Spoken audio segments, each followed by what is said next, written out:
John Eats Cheap Pantry Freezer Project. Got in the freezer for tonight's dinner right here. Also grabbed out a chicken. Got a big old whole chicken. We're going to roast that. So I got that out. Get it in the fridge. Let it thaw. We will do that. Now back to our Gordon Ramsay dinners. The Beef Wellington Bites. A bite-sized twist on the iconic dish. Indulge in a delicious golden pastry crust filled with seasoned tender beef and a savory mushroom duxelle. Now we had this at his restaurant last fall and we're just, yeah, you know, the one he does at the restaurant, and we weren't really impressed. Also the lemon caper chicken. Herb breadcrumb crusted chicken breast cutlet with seasoned potatoes and broccoli florets and a velvety white wine, lemon, and caper sauce. Personally, we're not really fans of capers. We may pluck those off. But this one cooks in the air fryer, this one in the microwave. That's why we got those two, so we can do them at the same time. I'm heating up the air fryer for the Wellington Bites. And you know what? That's a lot of freezer space. I think we're doing a good thing here. We're creating some space. Pantry freezer project. Well, that doesn't look quite, I mean, well, you know. All right, we'll go with it. Maybe it tastes great. It doesn't look real good or worth $6 or whatever we paid for it. We'll see. So the Beef Wellington Bites, those go in the, there's 5 of them just like on the picture. Air fry at 375 for 18 minutes. I'm gonna need to cut those out. Those are, those look more like dumplings than Beef Wellington. 5 is not the correct number for appetizers. Probably not. Because a lot of times you share them and you need an even number. I agree. So it didn't say to spray or anything. It just says put them on there and let them go. So we're going to do that. Try and get them on the, I want to try and get that like little creasy side down. And let's hope they're, I can't wait to see if they're that filled.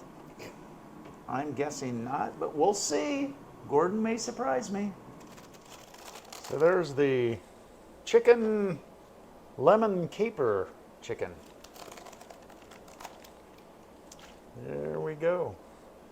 I'm just going to cut a little piece off of that. I'll just cut that little end piece off to try it. And I see a caper on there. I guess we'll live with the capers. A little bit of chicken, a little bit of broccoli, and a piece of potato. We'll try that right there. We'll try the broccoli first. And I like broccoli. Oh, and that's good broccoli. It's got that lemon caper flavor. Potatoes will too. They're not going to be well roasted.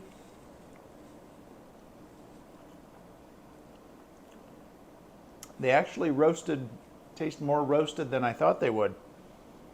Now the lemon caper chicken looks good, looks juicy.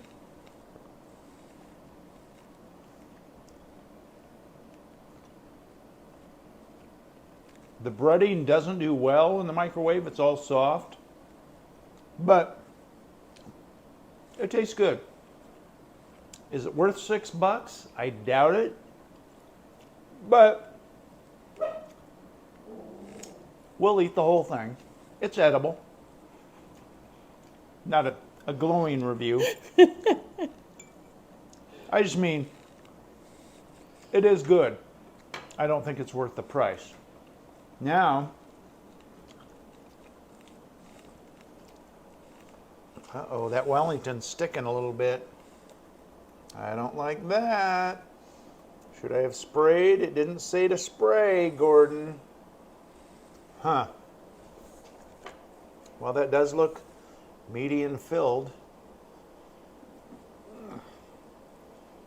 All right, those are pretty, you know what, that looks like the box, I think. Mm-hmm. But I don't like that some of it stuck to my grate. So they should have told me to spray it. Smells good.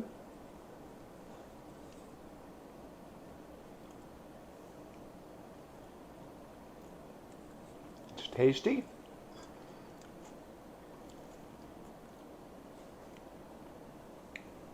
I think it could use more seasoning, but that's kind of what I said with his beef Wellington at the restaurant too. And I think maybe I would brush these with a little garlic butter. They'd be a little bit better. Is it like pastry crust or is it like dough? It looks doughy. It's like a cross. Yeah, it's almost more like a biscuit or a... It's not a pastry. That's not a pastry, I don't think. Well, you know what? It does have a little pie crust. It's like a cross. There is a little bit of pie crust stuff there. But I am impressed by the filling. That's really filled, so kudos on that. And the taste is good. Again, worth $6? I don't think so. Half the price, I would buy a few. They're very tasty. And we're going to enjoy our dinner. It's a tasty dinner and it's out of the freezer with John H. Cheap.